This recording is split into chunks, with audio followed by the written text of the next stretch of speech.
তো বন্ধুরা, আজকে একটু বেরিয়েছিলাম কারণ দরকার ছিল মেয়ে আর ছেলের আধার কার্ডটা ঠিক করানোর জন্য। তো সেখানেই পৌঁছে গেছি, দাঁড়িয়ে আছি। আর কি বৃষ্টি বন্ধুরা, কি বলবো। তারপর যাও, ওখানে তাড়াতাড়ি করে চলে এসেছি বাড়িতে। তারপর বাড়ি এসে দেখছি মা রান্না সেরেই নিয়েছে, দুপুরের রান্নাগুলো কমপ্লিট হয়েই এসছে। শুধু এই উচ্ছে আলু ভাজাটাই বাকি রয়েছে, বাদ বাকি সব রান্না হয়েই গেছে। তো ভালোই হয়েছে, মা রান্নাটা করে নিয়েছে, নাহলে আমাকে আবার এখন এসে করতে হতো।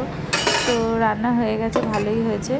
এরপর হচ্ছে, যেহেতু তাড়াতাড়ি সকাল সকাল আমি চলে গেছিলাম, ওই জন্য সেরকম টিফিনটাও ভারী কিছু খাওয়া হয়নি। তাই ছেলেকে ভাতটা খাইয়েই দিলাম, রান্না যখন হয়েই গেছে।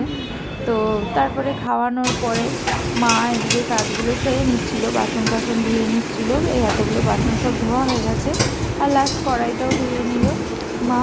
ধোয়ার পরে এটা কি হলো, গ্যাস অফ ফ্যাস হয়ে গেছে মুছে নাকি? পরিষ্কার করে নিয়েছিল। আর আমি এদিকে একটু বাইরের দিকে গেলাম বেলকনিতে। দেখুন কীরকম বৃষ্টি পড়ছে। এদিকে ছেলে তো খাওয়া হয়ে গেছে, যেহেতু তাই শুয়ে রয়েছে মামার সাথে।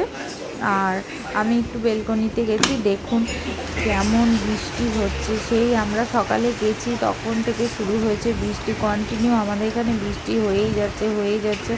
আর ভালো লাগছে না বন্ধুরা, সব জামা কাপড় ভেজা, জানেন তো, একদম ভালো লাগছে না। প্রচুর বৃষ্টি, প্রচুর। এত বৃষ্টিও ভালো লাগে না, তাই না বলুন? আর কি করব, হলে তো আর কিছু করার নেই। তো এই করেই চলছে। তারপরে আমিও চলে এলাম ঘরে। এবার যেহেতু রান্নাটা মা করে নিয়েছে, তাই ঘরের সমস্ত কাজগুলো পড়েছিল, তাই মাকে আমি বললাম যে আমি এগুলো ক্লিন করে নিচ্ছি ঘরগুলো, তুমি চলে যাও স্নানে। তো এই যে গাছটাও একটু ক্লিন করে দিলাম, হলুদ হয়ে গেছিলো পাতাগুলো, ঠিক করে দিলাম, তুলে ফেলে দিলাম। আর তারপরে দেখুন আমাদের কি অবস্থা, মানে গোটা ঘরে দড়ি টাঙিয়ে জামা কাপড় এইভাবে মিলে রেখেছি, একটা জামা কাপড়ও শুকাচ্ছে না বন্ধুরা। টাটা।